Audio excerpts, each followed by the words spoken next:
مولانا ابوالکلام آزاد ته په اوسني هند کې د یو اتل په سترګه کتل کیږي. د نه یوازې د هند په ازادۍ کې لویه برخه واخیسته، بلکې په هغه پرمختګ کې هم ونډه څرګنده ده چې له ازادۍ وروسته د هند په نصیب شوه. د بشر د فکر او فرهنګ د سرلارو د لړۍ د دې اونۍ په بحث کې استاد نجیب منلی د مولانا آزاد په ژوند او د مولانا د زمانې په دوو مهمو پیښو، یعنی د خلافت په تحریک او په هند کې د دوو ملتونو په نظریه رڼا اچوي. مولانا ابوالکلام آزاد د افغانستان پر روشنفکرانو باندې ډیر زیات اغیز درلود. د زمونږ د لړۍ د هغو مفکرینو او لیکوالو غوندې نه دی چې د ټول بشریت ژوند ته په یو ډول تغییر ورکړی دی یا د هغوی په فکر اثر غورځولی دی، مګر کله کله داسې کسان چې خپلو خلکو ته خیر ورسیږي هغه هم د یادولو وړ دي. او مولانا ابوالکلام آزاد پرته له شکه چې داسې یو کس وو چې د هندوستان په تاریخ کې ډیر ستر ځای لري او کنن هندوستان د نړۍ په پرمختللو هیوادونو کې راځي، په هغو هیوادونو کې راځي چې د علم او ټکنالوژۍ له لحاظه په خپلو پښو ولاړ دی. تر ډیره حده د مولانا ابوالکلام آزاد برکت دی. نو دا هغه خلک دي چې که دنیا یې نه ده جوړه کړې، کم له کمه یو وطن یې جوړ کړی دی. او د افغانستان سره د ابوالکلام آزاد بل اړیکه دا ده چې ابوالکلام آزاد په اصل کې افغان دی. د نیکونه له هراته هندوستان ته تللی وو او هلته میشته شوي وو. د اکبر پاچا په زمانه کې، د بابر په زمانه کې د نیکونه هلته تللی وو او د په بنګال کې د هغو افغانانو نه و چې ډیر زیات اثر یې درلوده.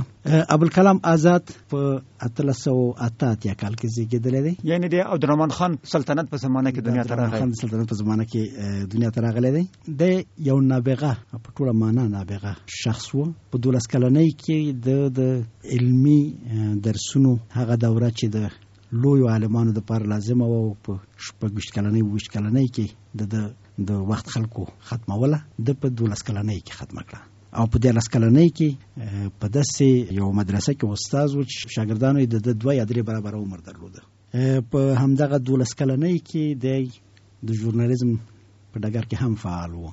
لومړی یو شعري پاڼه خپروله د نیرنګ عالم په نامه، ورپسې یو اصلاحي او سیاسي پاڼه د المصباح ونیزه وه، او ورپسې بیا لسان الصدق.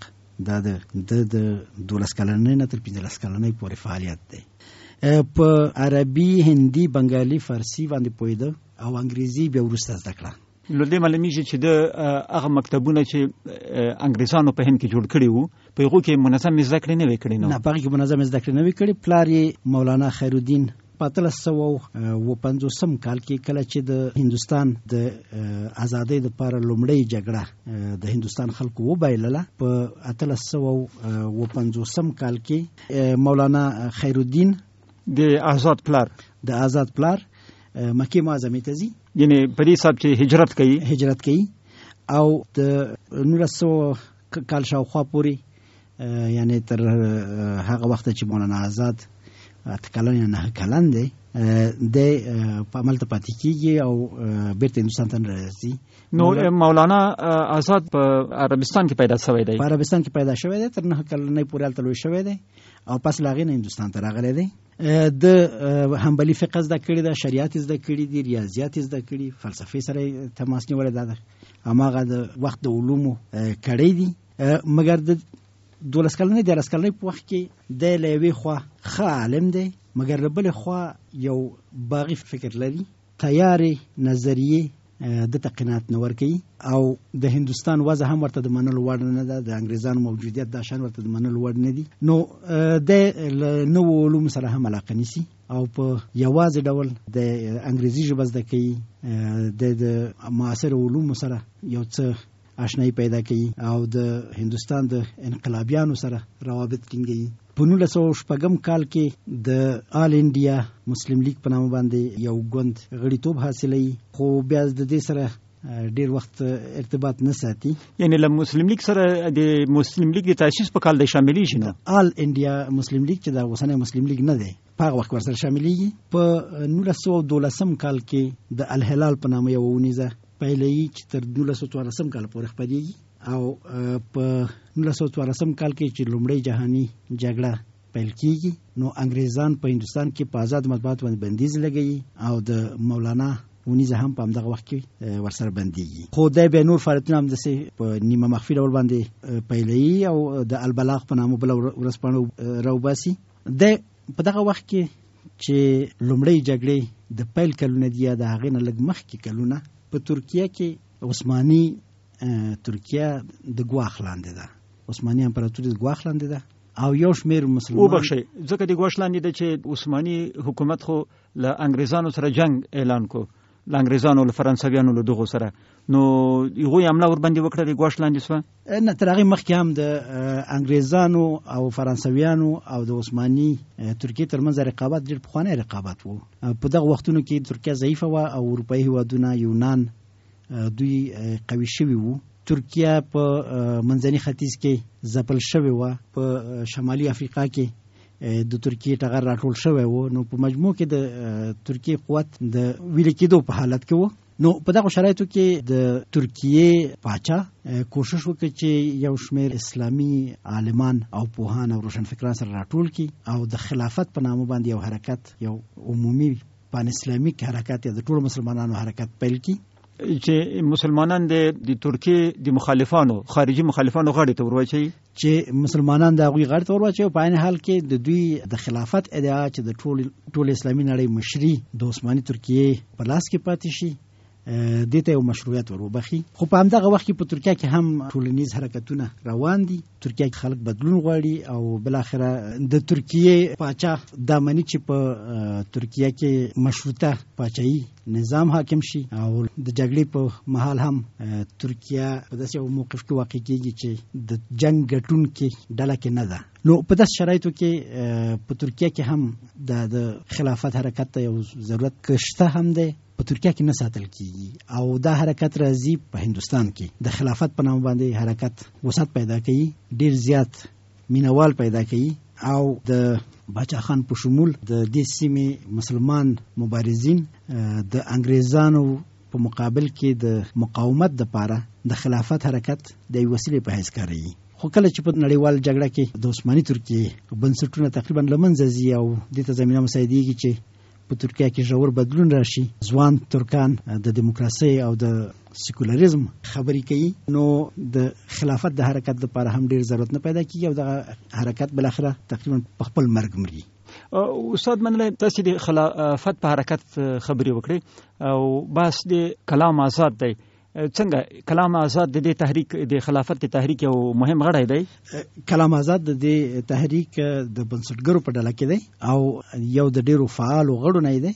خو بیا چې کله د ګاندھی سره آشنا کیږي نو د ګاندھی تر اثر لاندې راځي او د خلافت حرکت چې ورو له منځه ځي سره شړیږي، نو ابوالکلام آزاد د هند کانګرس ګوند سره یو ځای کیږي.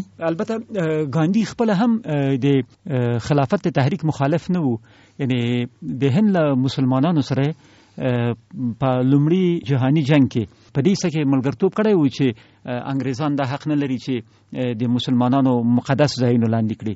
مثلا د هندي مسلمانانو دا غوښتنه هم و چې که فرضاً ترکیه ماتیږي نو انګریز عسکر دا حق نه لري چې مکه شریفه ته ورسي.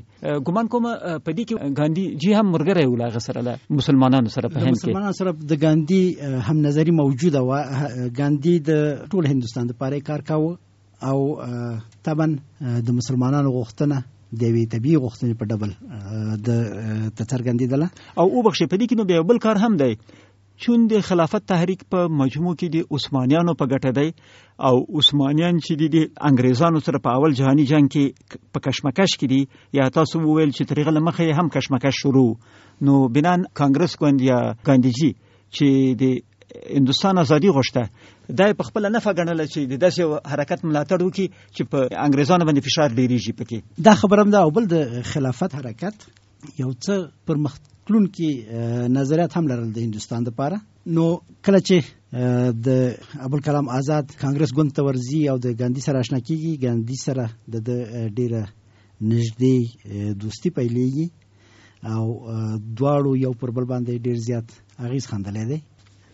د لومړی جهانی جګړې په پیل کې انګریزانو د هند آزاد مطبوعات د پریس اکټ په نامه یو قانون لاندې ډیر وځپل او د هندوستان سیاسيونو چې په لومړۍ جهاني جګړه کې د انګريزانو پلوي کوونه کم له کمه به طرف پاتې شول. نو په دغه وخت کې چې جنگ ختم شو بیرته دوی خپل ازادي غوښتنه پیل کړه. البته دوی چې په لومړي جنگ کې د هندوستان سر درد سره جوړاوه، یو هیله دا و چې د جنگ په پای کې به دوی ته ازادي ورکول کیږي.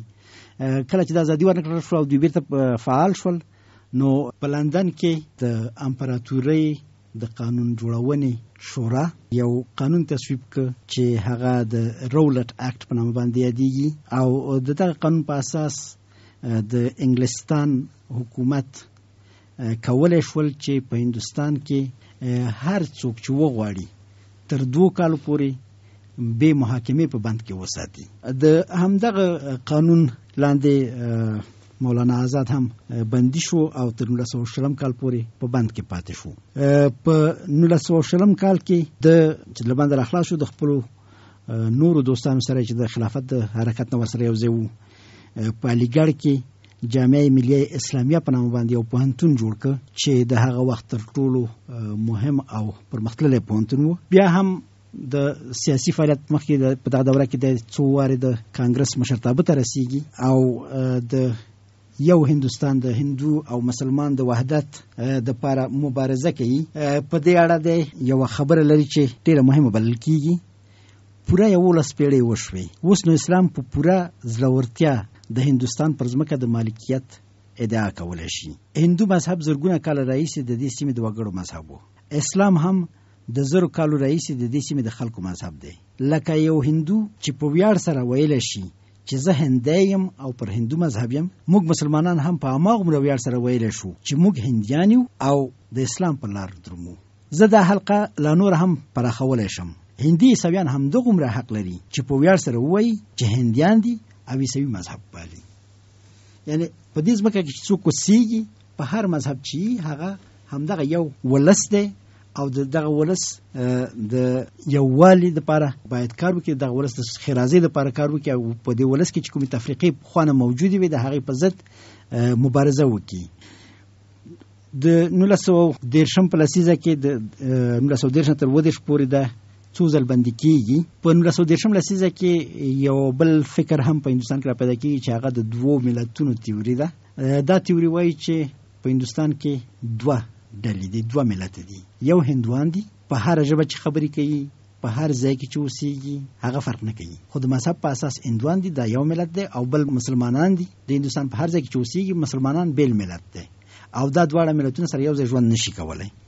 د دې تیوري پر ضد باندې مولانا آزاد ډېر کلک دریځ نیسي او وایي چې زه په دې ویاړم چې هندی یم، زه د هندي ملت د دغه نه بیلېدونکي یووالي یوه برخه یم، زه د دغې پرتمینې ماڼۍ لپاره ضروري یم او که زه نه وم دا ماڼۍ به ناکامله وای. زه د هغه څه چې هند جوړ کړی دی یو اساسي عنصر یم. زه هیڅکله له دې ادعا نشم تېرېدلی.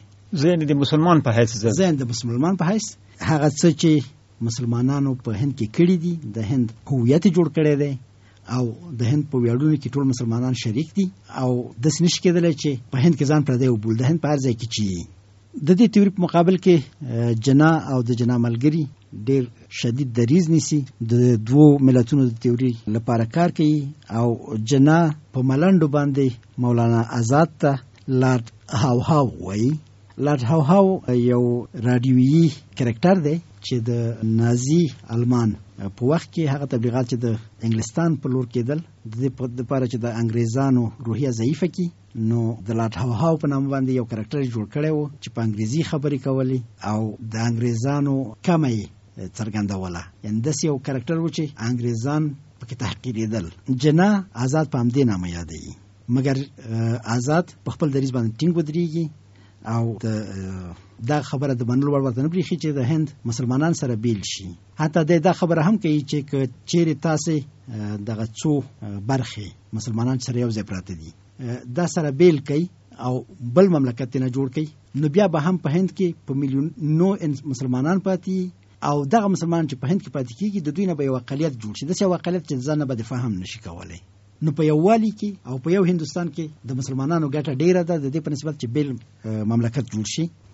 استاد منله د مولانا آزاد پیسه کې آیا ویلی سو چې د مسلمانانو د عصریتوب پیسه کې د مسلمانانو د تعلیم په برخه کې د نظریات سر سید احمد خان ته یا د ارزوګانی سر سید احمد خان ته ورته وي د غوښتل چې مسلمانان عصري سي او تعلیم وکړي او د علم په زور باندې قوي سي او پیاوړي سي او د سیاسي نظریاتو په لحاظ ګاندی ته ورته وو ار اقل په دوه شانو کې امي غوښتل چې هندستان ټوټي نسی بلکې یو ملک پاتې سي او هم د عدم تشدد پالیسی خپل ولا یعنی د توپک او د دې شل طرفدار نه و په مبارزه کې د پیسې کې دغه خبري کولای سو چې لوی واړه سر سید دی ول بل اړخه ګاندی دی بالکل او د دې دواړو شخصیتونو د ډیر زیات اثر هم اخیستی دی.